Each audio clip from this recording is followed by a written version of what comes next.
Hello everyone, happy Monday and welcome to Paranormal U. My name is Melissa Tanner and I'm the founder and lead investigator with TNT Paranormal.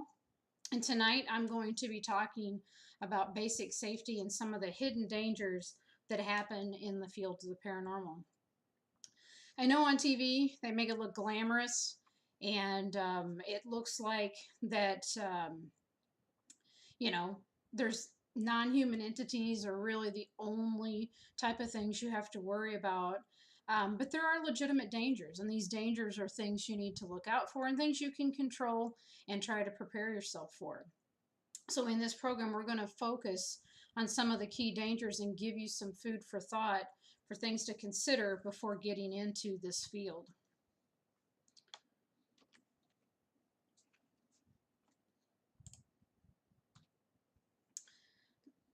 So before we get started, I actually just kind of want to throw a little disclaimer out there and say that I don't claim to be, a professional in this field. I don't claim to be a know-it-all, know everything. I'm just trying to share with you information that I've learned along the way. I try to build in information I've had experiences with or heard from other teams or maybe even people that own locations. And so by any means, use this to add to your arsenal, but don't use it as your only source for that. And also, if you think that there is in any way, shape, or form something medically going on, make sure you seek attention for that. Don't rely on a paranormal team to help you with that. So again, seeking an expert in the fields. If you think you've got an electrical issue, make sure you contact an electrician. Don't wait for a paranormal team to tell you that. So tonight for the agenda, we're going to start by first giving a special thank you out to the person that helped me with the information that is put together for this presentation. She specializes in paranormal safety. And then we're going to talk about some of the dangers of ghost hunting, and we're not going to focus on the entities, spirits, or ghosts. We're going to talk about the other things. And then some general guidelines you can follow, and then some of the environmental dangers to consider, as well as animal dangers that can happen, and then also something that's near and dear to my heart, making sure you don't trespass. So first, let me give a special shout out to Elaine Davidson. She has formulated a lot of different information about safety for the paranormal. She actually has created safety tips for the paranormal investigators. There's a pamphlet that you can get. There's various forms on her website you can use. She spent a lot of time working with other investigators and also with guidance from a physician and getting information from local health departments as well as the CDC, so Center for Disease Control. You can get your own copies of this pamphlet and you can download it, or I'm sure if you contacted her, she would send you some. But the number one and number two things that hurt a paranormal investigator are actually two diseases that you can avoid, and we'll talk about those more here in a little bit, but that's histoplasmosis and listeria. So I definitely recommend you download the pamphlet, share it with your team, share it with your friends. She actually has a website, so look up Paranormal Safety on Facebook, and besides the website she has there, she actually has a Facebook page. So some of the dangers of ghost hunting. So yes, we all know that, spirits and entities are something to worry about, but there's also other things. So for instance, think about the weather. If you're investigating outdoors, depending on where you live, you need to factor that in. Is heat a factor? Is the cold a factor? Will not only those things affect your equipment, how they affect you, your body. You can easily get hypothermia or get dehydrated, especially during long hours of investigation. A lot of the places we go into don't have heat, or they don't have air. They don't have windows in some cases, depending on if you're doing client locations or public locations. And those things can lead to additional health factors, so keep that in mind. Look for animals. There could be raccoons hanging out there, skunks, coyotes, all kinds of different animals that have rabies. Those animals also carry pests like fleas. They have ticks. Mosquitoes are attracted to them, so you can get some disease from those. A lot of people don't realize that rats were the leading spreader of the bubonic plague back when it happened. And so you could be around where these animals live and get bitten by one of the pests that have fed off of them and possibly get infected. So, making sure you know what animals could be present, being careful so that they don't attack you, so that you can avoid those things, but also then making sure you carry insect repellent or something to keep the insects off. It's also good to be aware that squatters could happen. Some of these vacant buildings, people might be hanging out there trying to use it for shelter for their own selves, and when they're threatened, they can get a little violent. It also could be where people possibly with drug problems would congregate to use their drugs. So just kind of keep that in mind. The environment itself, you're not familiar with the building, so make sure you walk it in the daylight. Making sure to note things like loose floorboards, holes in the floor, pieces of metal that stick out, maybe even, furniture that's in a certain place. Trying to make note of those things and maybe making them safe. We went to Waverly Hills, I think it was 3 years ago, and one of my investigators accidentally got her leg cut by a piece of metal sticking out, a rusty piece of metal. Luckily, she had her tetanus shot. Otherwise, she could have ran into problems. And so it's very good to know your surroundings, especially when you're going to be there in the dark. There are a lot of microscopic fibers, organisms, bacteria, molds that can be present, and you won't see them with your naked eye. And so then, you could cause problems. I don't know if you watch Ghost Adventures much, but they actually had an episode where they went to an old munitions plant, and Zach almost fell down a big hole. They hadn't marked it off before they started. He got really close, and in the dark, you don't really notice the difference, and he got really, really close to the edge. And so this would give you an opportunity when you're first in the environment to make note of those things. Mark them. Put tape up. We try to avoid trip hazards. So then we will put things like rugs or a chair over things that might be a trip hazard. So a bigger object that's there to help you. So just kind of keeping that in mind. To be aware of your environment. Then one of the leading problems that happens with a paranormal investigator, especially as they go into some of these locations, is stuff like histoplasmosis and listeria. What happens is with histoplasmosis, it's carried in bat feces. And bird feces. And we're going to talk about it in a lot more detail here in a little bit. But a lot of people go into these abandoned locations or these older locations where these things reside. They don't wear masks, so they get exposed to it.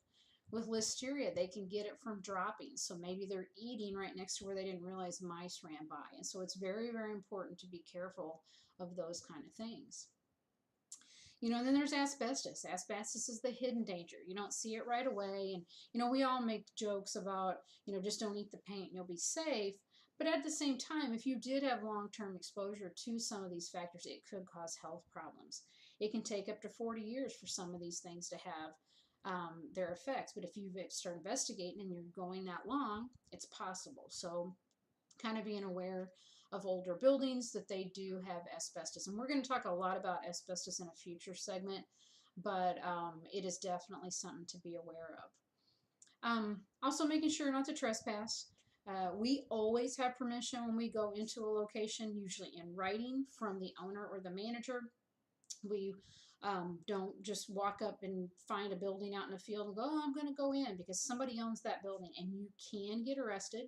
In some states, it's pretty high, steep fines. I think in Illinois, it was close to $2,500 fine for trespassing, and then you'll end up with a permanent record.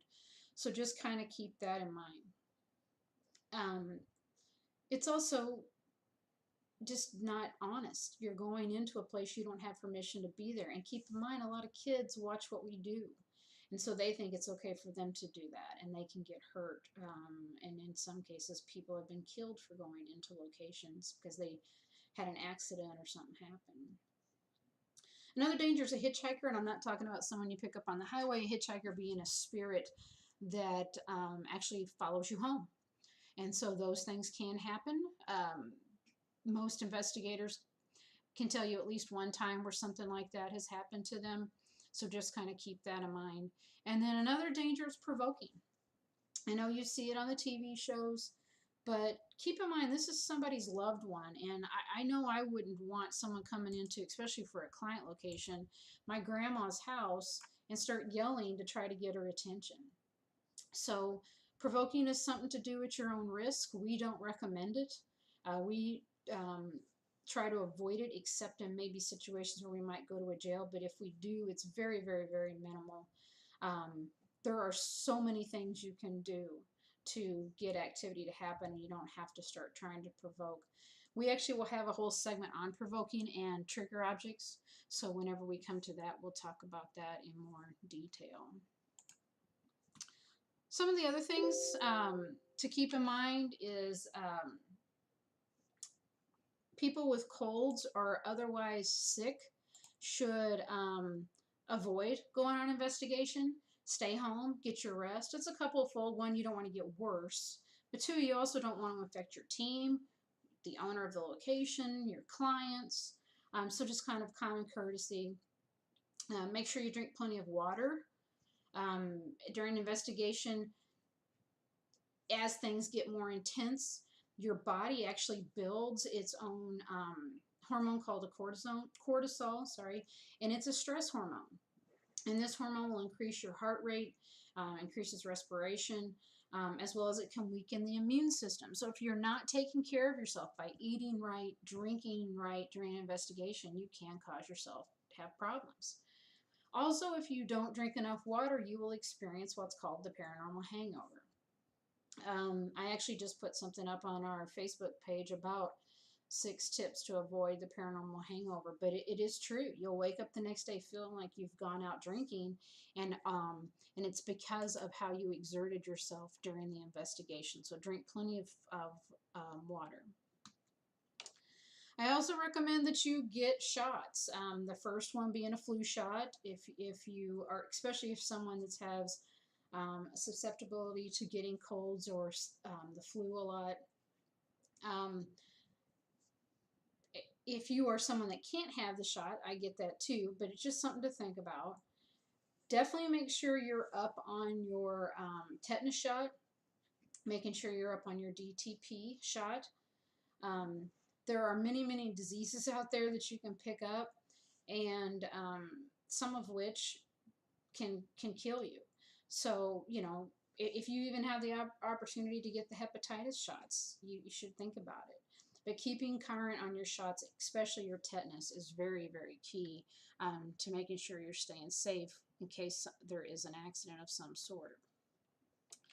You could also carry hand sanitizer with you, or we use the hand wipes.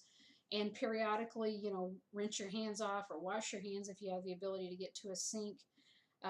You know, especially in these really moldy, dirty locations, you can pick stuff up on your hands you don't realize, and then maybe you go back and you grab a snack real quick, and now you've put that in your mouth. It will help you reduce the chances of getting sick. And then the alcohol from things like the sanitizer and the wipes will actually kill any bacteria or fungus that you did happen to pick up at the location. It's also recommended if you have an open sore of some sort, cover it with a bandage or a Band-Aid, especially until it scabs over, and that will help keep it from additional bacteria or dirt getting into the wound and maybe getting worse infection or causing it to have other issues. There are a lot of people that swear by this, and it will depend on the location of whether I do it or not, but a lot of people will, the second they get home, they remove their clothes, they throw them in the washer and get that going and take a shower right away, especially if you're in really, really, really dirty locations, because this can help keep that fungi down, the bacteria down, any viruses that you might have picked up, so you don't bring it home to your family. We also carry respirators with us. We carry the N95 respirators, and that will help cut down on your exposure to mold and dust and animal waste, and so things like hepatoplasmosis would be less likely for you to contract when you wear those masks. Keep in mind you need to refresh those periodically, so if you've used it for a few hours, you probably should throw it away and get another one. You can get a box of 10 for less than $10 on Amazon and other places. But by using these masks, you cut your risk down of of getting some sort of infection down by 90 to 95%. So if you think about that, it actually rolls those out. I actually wear one in a lot of dusty locations because I have asthma. And so that can become an indicator of when I'm going to have an attack. And so I'll put it on, so that helps keep it down. I've actually, one location we were at was so bad, I actually got a respiratory infection afterwards. And so it's just really a good idea to wear them to help protect you during the investigation and the days after. They're like I mentioned before, the two most common diseases. Excuse me. See, there's the asthma. Is histoplasmosis and listeria.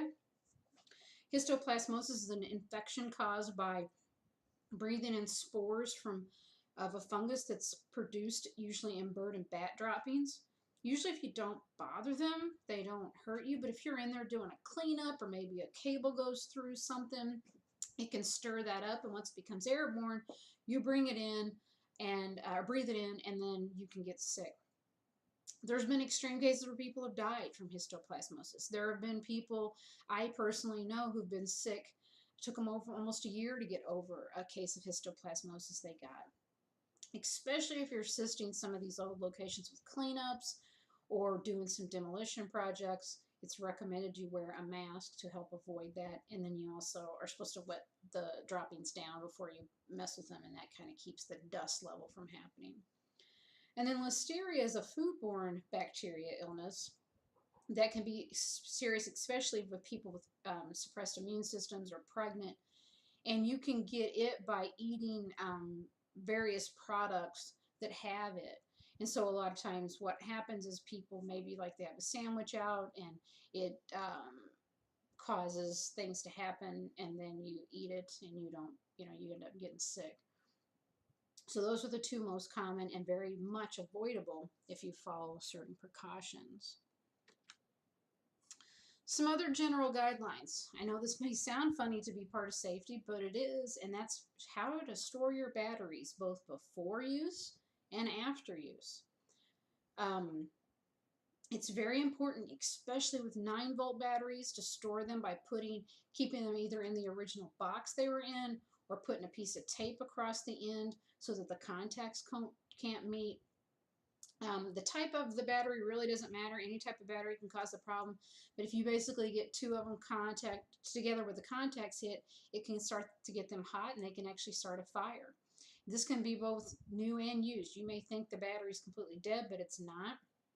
So we actually have a case we use to carry batteries in where they all stand upright, side by side. They can't fall over, so the contacts can't touch. There was actually, not that long ago, a situation where a team threw all the used batteries in a case, threw the case in the back of the van, and on the way home, the batteries rubbed enough where they started a fire and caught their car on fire. So they lost equipment as well as the vehicle. So it is something that's very, very, very dangerous, especially with 9 volts. We once went to Waverly Hills Sanatorium, and I had 2 9 volts in my pocket, and I didn't realize they had fallen over and touched, and it actually got so hot it burnt my arm a little bit through there. But I've heard of other people get burnt so bad that they've needed to seek medical attention. So just kind of keep that in mind.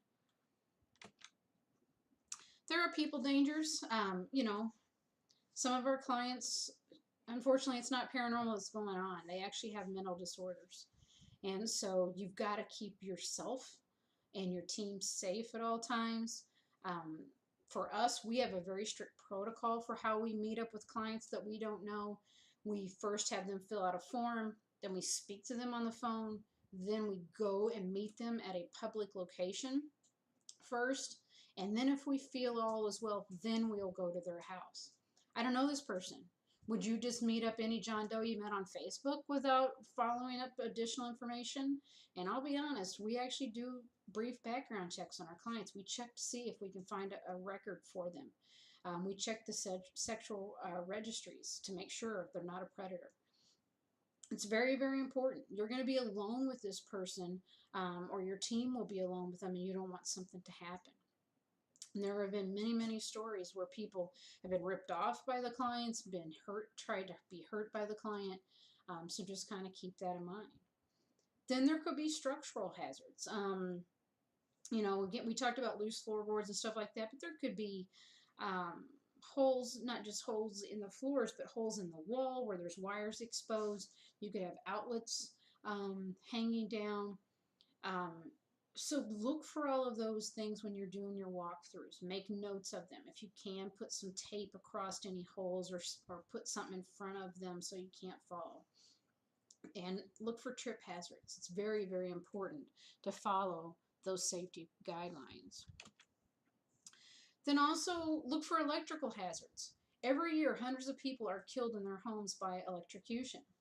So assume all wires are live. If you're at an abandoned location or even your client's home and you see wires exposed, assume they're live. Don't just assume that they're okay to touch. Anything metal is a conduit. So if you do see something like that, don't use a piece of metal to touch it. You want a piece of wood.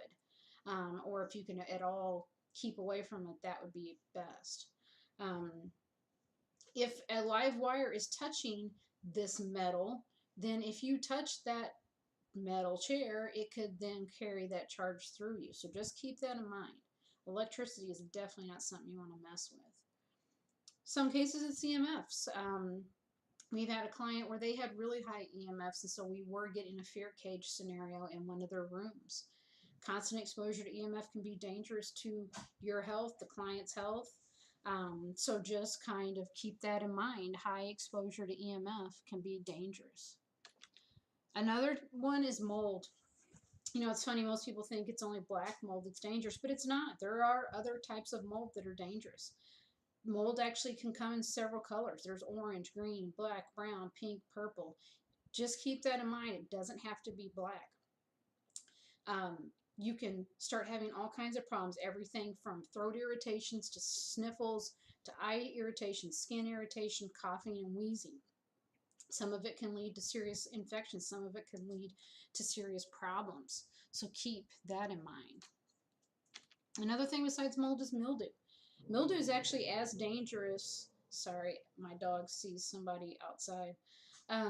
Mildew is actually as dangerous as mold, especially certain types. It also comes in different colors. So kind of keep that in mind. If you start feeling a headache, getting coughing, scratchy throat, it can lead to other problems. So just watch for it. If you see a lot of mildew or mold in a home, if you think it's beyond a safe point for the investigation, don't continue with the investigation.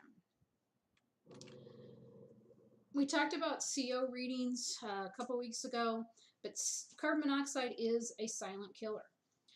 Carbon monoxide is odorless, it's colorless, and it is what is produced by any gas burning appliance. So like water heaters, furnaces, gas dryers, stoves. So we're going to talk about it a lot more in a future segment, but carbon monoxide is something that you don't want to mess with. We actually do readings of every location we go to make sure there's not carbon monoxide. Another thing is gas leaks.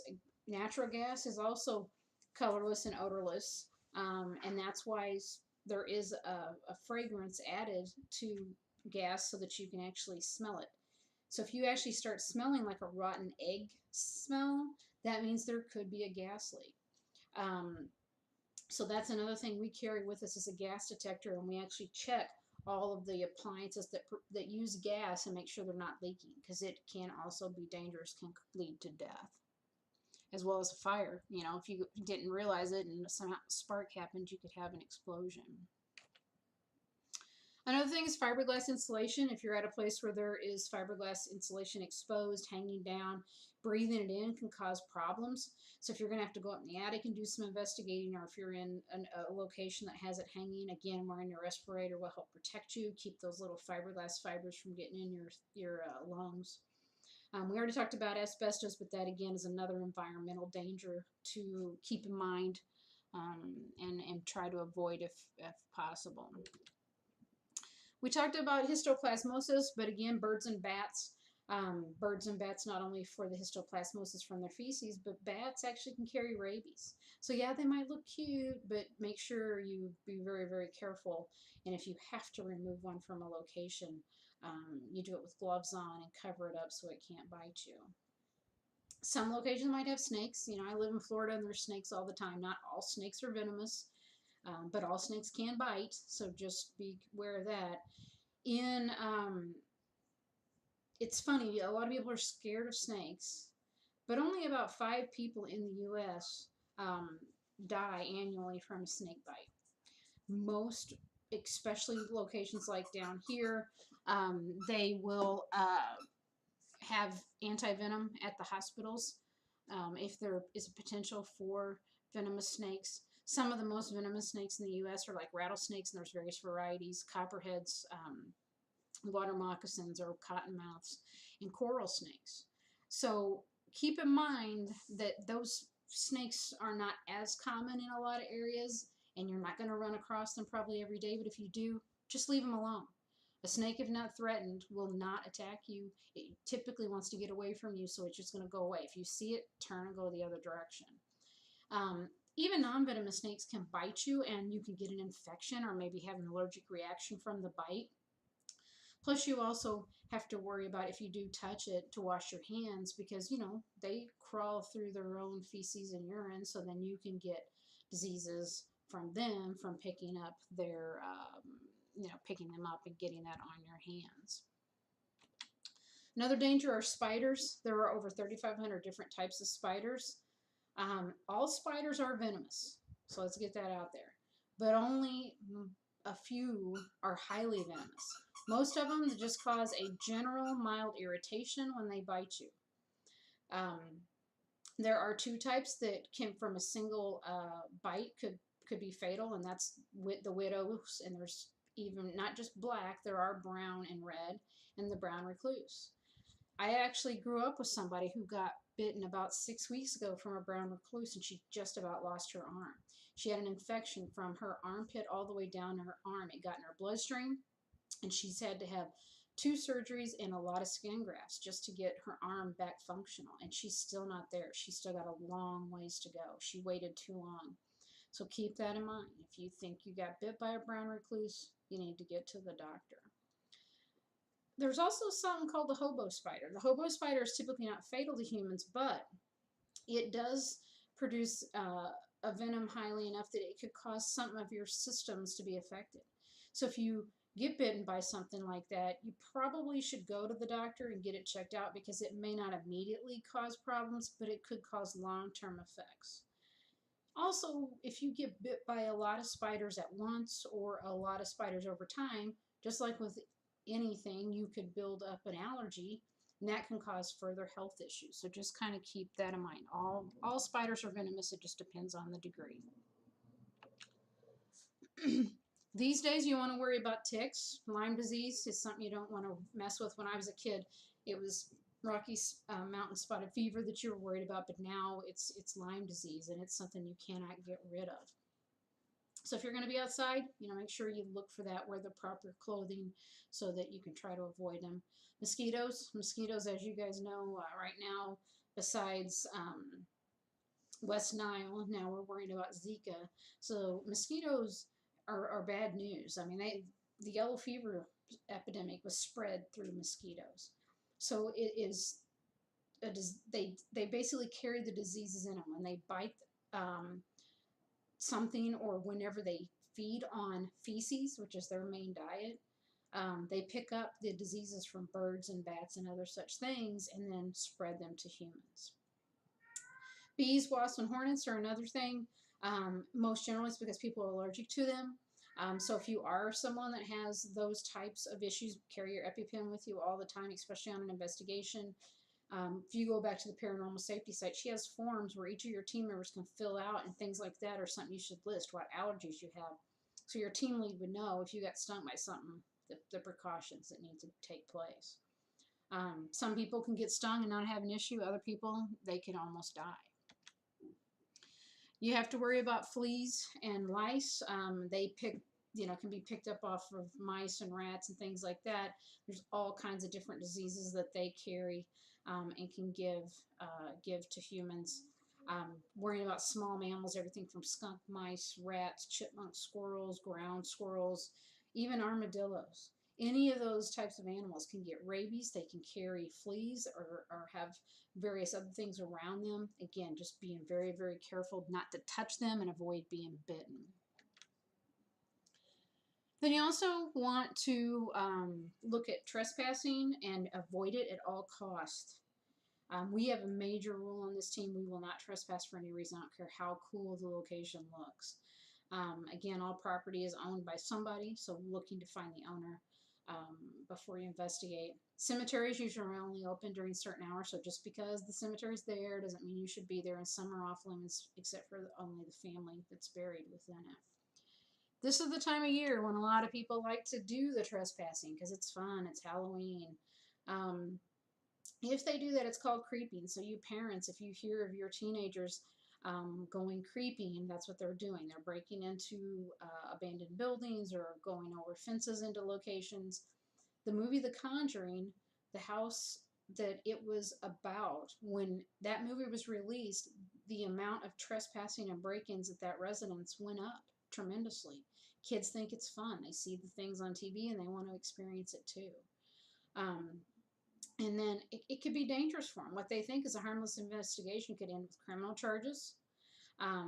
You could end up with criminal charges if it's you as your team trespassing. There are many dangers and safety factors, and it's just wrong, period. It's not that hard just to build relationships with people and get into a location if you really want to. There is several real-world examples, but one of the ones I found that I thought was most tragic was there was in 2009, there was a woman who went with some of her friends to a building in the Toronto area at the University of Toronto. And they climbed up on the roof because there was all these ghost stories, and she slipped and fell to her death.